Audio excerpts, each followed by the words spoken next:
Holy shit. Come on. No!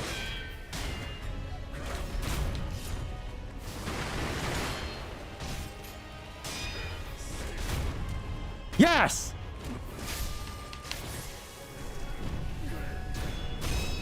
Well, Ishin, I'd say I'd put you out of your mercy. But honestly, I find mercy to be quite patronizing.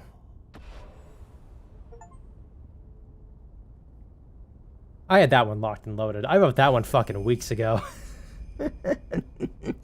I'm sorry. That was actually really fun at the end of there.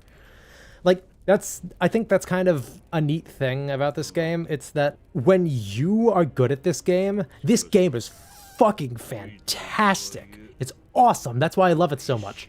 But when you're not, it's possibly the most frustrating thing FromSoft has ever made beside Millennia.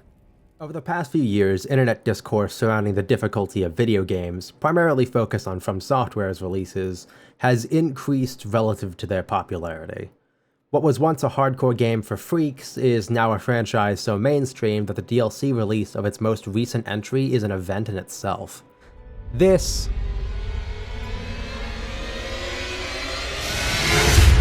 isn't about that. As of writing this, I haven't actually beaten Shadow of the Erdtree yet, though I am streaming it on Twitch, link below.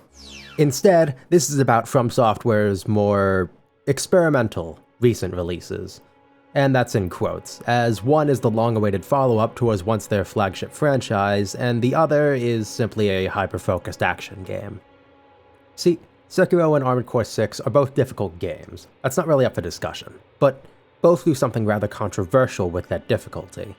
They demand perfection, though they each take a different route to achieve that. Armored Core, similar to Souls, has a vast array of basically build-defining parts. However, foregoing the RPG stat system found in Souls, the only requirement to use each part is thus. Things like weight, power output, etc. All things determined by other parts, and money, earned by doing missions. So long as you work within those limits, the possibilities are near endless. Do you want to use 4 miniguns on a set of tank treads and quickly chip away at everything? Okay. Do you want to effectively cosplay as an Ace Combat boss with railguns, missiles for weeks, and enough maneuverability to iframe the heat death of the universe? Go ahead. Do you want to forgo using any parts that aren't specifically required and beat everything to death the old-fashioned way? Sure, why not? The options are effectively limitless. But there is a catch. The missions aren't catered to all this being viable at the same time. Sure, with enough skill, any build can work. But with enough skill, you can beat Millennia while playing on a DDR dance pad. What I'm trying to get at here is that Armored Core can be beaten any way you want. But it's made for you to make a build for a specific situation. Armored Core doesn't demand its player be perfect, it demands their build be perfect. Sekiro, as I said prior, takes the opposite approach.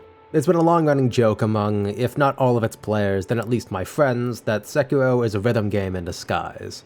A joke that YouTuber Jacob Geller kind of makes in his video on it, when he discusses how playing Sekiro made him want to play piano again. It's a strange thing to say, especially comparing Sekiro to contemporary rhythm games, but when you see things like visualizations of the parry windows, it can become much more understandable, and it sort of inadvertently explains the idea behind the balance.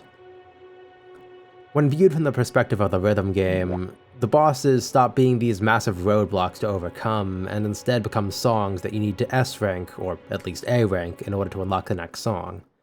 You can explore around, find items that let you make more mistakes or recover points when mistakes are made, but the difficulty of the worlds of the songs scales with you. Think of it like this. The first enemy in the game is Tequila by the Champs.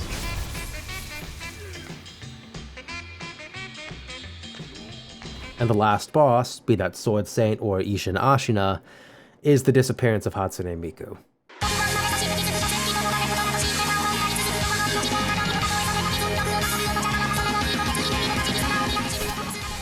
A fight so difficult that, should you hesitate to hit the right note at all, you will lose by the time you recover. It removes the stress of min-maxing a build and instead simply requires the absolute best from the player. It makes me deathly curious to see how an Osu player would do on a Charmless Demon Bell run. Nah, whatever.